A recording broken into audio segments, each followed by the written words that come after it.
Peace, folks. This is your brother David Rodriguez. Hope all is well. This is another episode of Hispaniola History Channel, and this is the third installment of Portuguesa, the Portuguese of Hispaniola.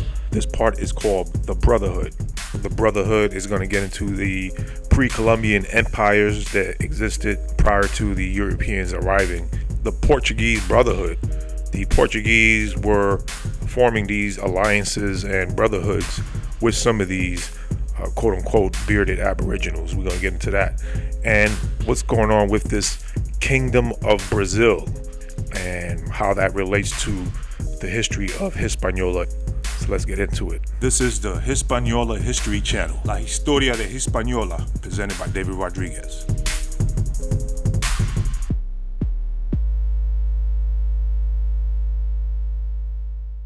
Portuguesa, Part 3, the Brotherhood. So what have we learned so far?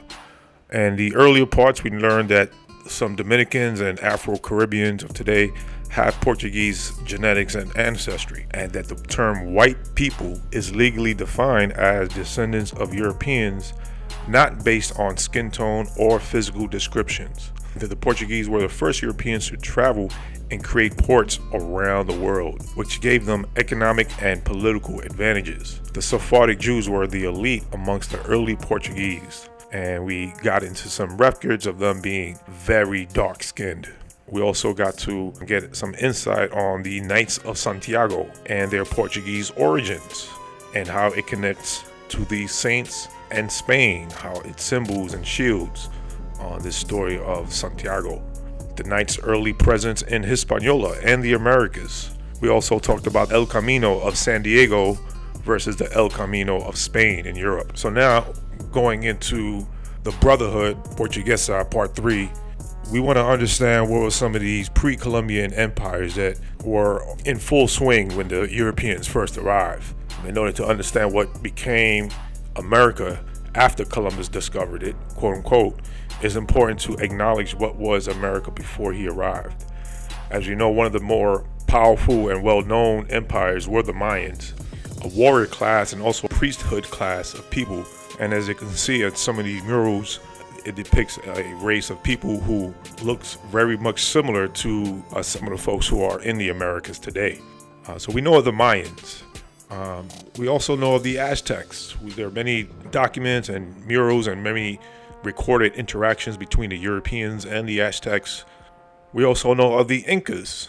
We know of the Incas in Peru because they left a vast amount of stone architecture that is still around today. These things were built very long time ago, and we know there was a rulership in Peru, and we know of this because of their king's list. There is a painting in Peru, in Lima, Peru, that depicts a king's list.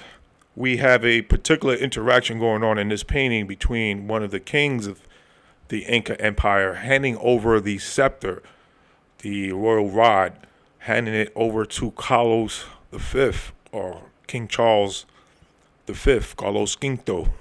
So we know with these interactions, as we call them, conquests, some of these things were done very ceremoniously, and where the ruling class were joining forces to conquer the land, conquer the Americas.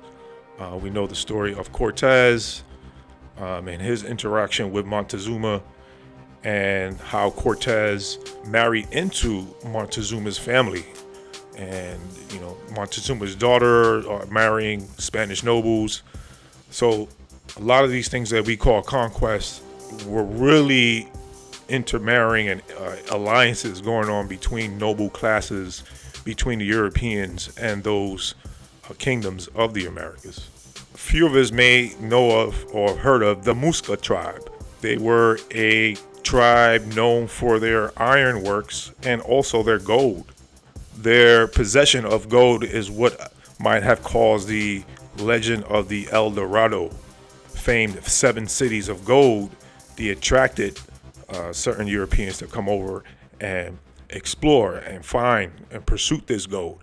So we know of the Mayans, we know of the Aztecs, we know of the Incas. Very few of us have known and talked about the Muisca tribe in South America that possessed the gold and iron. And very few of us have even heard of the Kingdom of Brazil. Was there a Kingdom of Brazil? And we're talking about pre-Columbian empires here. Was there a Kingdom of Brazil prior to Columbus arriving?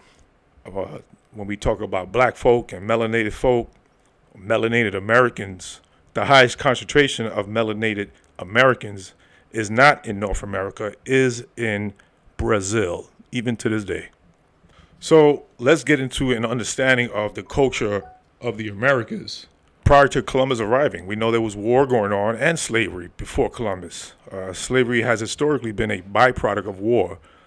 Competing tribes mastered this even before Europeans arrived in the Americas. Slavery was a profitable industry in North America, which created a global economy. Here I'm at the source of this book, Slavery in Indian Country, The Changing Face of Captivity in Early America, written by Christina Snyder. Page 4, it says here, captivity was not a static institution for Indians, but rather a practice that they adapted over time to meet changing needs and circumstances. The history of Southern Indians and their captives begin during the pre-Columbian era, when rival chiefs vying for power went to war and took prisoners, exploiting these conquered enemies to enhance the power of their own ruling lineages. So this is how they gained power. They went to war, enslaved each other, and this is how you increased your tribe. This is how you increased your army, by going to war with other people and enslaving them. This is what's going on pre-Columbian, before Columbus arrived. Let me read on. Following the European invasion of America, Native people experienced demographic collapse owing to epidemic disease and subsequent incorporation into a global economy that valued Indian slaves. A global economy that valued Indian slaves. So this was a system that was incorporated by the Spanish. They did not create it. In the Caribbean, before Columbus arrived, there were wars going on between, quote unquote, Tainos and Caribs. There were war, slavery, and gold. And so when Columbus landed in 1492, he then plotted to divide and conquer the island of Hispaniola. Due to these dynamics, first Europeans to arrive did not create the system of slavery in America. They took sides and adapted the power structure that already existed. So the Taino Arawaks also complained to Columbus about the Carib tribes that came from the mainland and other islands. But where did the Caribs come from? We know they occupied some of the Caribbean islands, but some sources said they originate from the mainland. It says here the Carib groups of South American mainland lived in the Guanas, the south of the Amazon River. Some were warlike. To the southeast, the Guacuro, Bacari, and other Carib speakers lived at the headwaters of the Xungu River in central Brazil. So it looks like they come from near the rivers in central Brazil in terms of the origins of the Caribs. We know of the Portuguese early presence in Brazil. Did the Portuguese somehow establish partnerships with these Carib Kalingo tribes of Brazil, since they were the ones who first arrived there in terms of the Portuguese? We know that there was a kingdom of Brazil according to the early sources. I'm here in the book The Life and Voyages of Christopher Columbus by Washington Irving, written in 1892. This is volume 2. I'm in page 61. It references a kingdom of Brazil. Let me read here. One of the navigators of the ships that Columbus was on, Pizon, he returned to Palos in September, having added to his former glory that he of being the first European who have crossed the equatorial line in the Western Ocean, and having discovered the famous Kingdom of Brazil. The famous Kingdom of Brazil. Hold up. How can Brazil, the Kingdom of Brazil, be famous when the Europeans are just arriving? Obviously, they're giving a hint here that Brazil was known to some of these Europeans before they even arrived. Now, these are the navigators of the ships that Columbus are on. The Pinzon brothers. We're going to get into them and how they connect with Brazil and this brotherhood a little later. Obviously, they did not call it Brazil. They did not name it Brazil. It was already named Brazil, and that there was a kingdom already there. Were the first Portuguese to arrive, create a partnership with the Kingdom of Brazil. But there's a bit of a controversy over which European arrived first in Brazil. There are many theories regarding who was the first European to set foot on the land now called Brazil.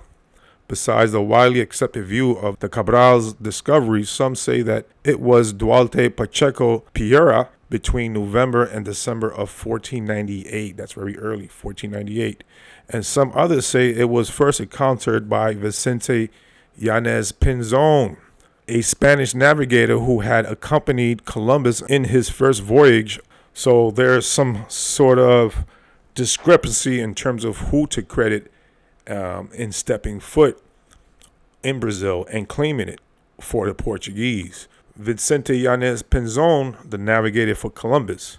What does Pinzon mean? Remember, you can pronounce it Pinzon, Pinzon, but the word Pinzon has a meaning. What does it mean? Pinzon is an Italian-American slang. It means friend or buddy. The word Pinzon is based on the Italian paesa, but changed over time due to immigration and culture. Pinzon could also mean brother. These folks who were arriving early in Brazil, trying to claim it for Portugal, had a flag from 1495 to 1521. These years are very important. Remember, it was 1495 that the Knights of Santiago arrived in Hispaniola. And it looks like the very same year the flag of Portugal is created, and it looks very similar and has similar elements to the coat of arms or flag of the Knights of Santiago who arrived in Hispaniola.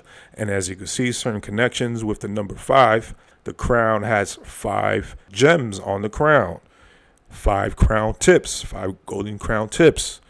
The seashells. Remember, we covered the symbolic meaning of the seashells in previous episodes. In relations to Hispaniola, remember that very early when the Europeans arrived, that the island was divided into 5 provinces. So is there a connection here between the number 5, Hispaniola, the Knights of Santiago, and the early Europeans or Portuguese who arrived in Brazil? Is this alluding to some kind of partnership or alliance? The Knights of Santiago, who first arrived in the North Coast in Hispaniola, occupied the North Coast, but so did the Sagallos. Remember, it was the Sagallos who went to war with Columbus. So if the Knights of Santiago are in the North Coast, they're also setting up cities like La Vega and Mocha. These cities were covered in previous episodes. These same areas are being occupied by the Sagallos, but there are no records with the Sagallos warring with the Knights of Santiago. So is there some kind of alliance here between some of these Sagallos and the Knights of Santiago? Remember, some documents indicate that some of these Sagallos had beards, or there was a presence of some Maroons in the North Coast having beards, some bearded Aboriginals. This may not mean nothing to some folks, but we always get images of Native Americans, and 9 times out of 10, these are Native Americans with clean-cut faces, no hairs, no facial hair. So the mention of a Aboriginal tribe with facial hair stands out a little bit in contrast to the classic image we get of Native American. Who were some of these bearded American Indians? Why were some aligned with Portuguese? As mentioned earlier, when Cortez arrived in Mexico and he encountered Montezuma, Montezuma is first depicted on official paintings as a brown-skinned man with a beard. This has to be noted and put into perspective because he's surrounded by Native Americans who don't have beards. So is there a tribe here in the Americas, a pre-Columbian tribe of royalty of Aboriginals with beards? And then we have that painting of the mulattoes of Esmeralda, royal-looking Aboriginals with facial hair. We get these accounts of these same kind of maroons, with bearded maroons in the north coast of Hispaniola, some in South America. What is the connection there? Bearded tribes of Brazil. Some practiced sorcery and had great speed and called the Portuguese brothers, according to a source here. I'm reading from Bartholomew de las Casas, according to his own writings in the history of the Indies. I'm in page 15. It says here, in describing some of these tribes of Brazil, of the giant people of the Kayamura tribe, they noted that although they pierced their under lips and nostrils with bone ornaments and practiced sorcery, they otherwise lived in mountains in isolation, wore beards, unlike the other tribes, and they were able to run through the woods with great speed, the strongest bows in one hand and a club on the other. And they called the Portuguese brothers. This tribe in Brazil, warlike tribe, who have beards, practicing sorcery, great runners, great speed, called giant people of the Kayamor tribe, calling the Portuguese brothers. This may allude to why the Portuguese had an upper hand in terms of some of the ports and trades and some of the things they had and were able to do. Especially in Hispaniola, we got into previous episodes on how they, during the 17th and 18th century, how the Portuguesa coin was worth more than a Spanish dollar. This brotherhood may allude to that. So these brothers formed in Brazil and Hispaniola may have given the Portuguese an early economic advantage in the Americas and perhaps throughout the world. So as we covered earlier, that the tribes in the Americas were already at war and practicing a culture of enslaving each other. So the partnership between the Kingdom of Brazil and the Portuguese might have been the way in which the Portuguese received their slave labor. What does all this history mean for Dominicans and Caribbeans today with Portuguese ancestry? Stay tuned. So I hope this particular episode has brought some insight on the Portuguese in the Americas and their early presence in Hispaniola. Until next time, this is your brother David Rodriguez with another episode of Hispaniola History Channel. Good night. Peace. This is the Hispaniola History Channel, La Historia de Hispaniola, presented by David Rodriguez.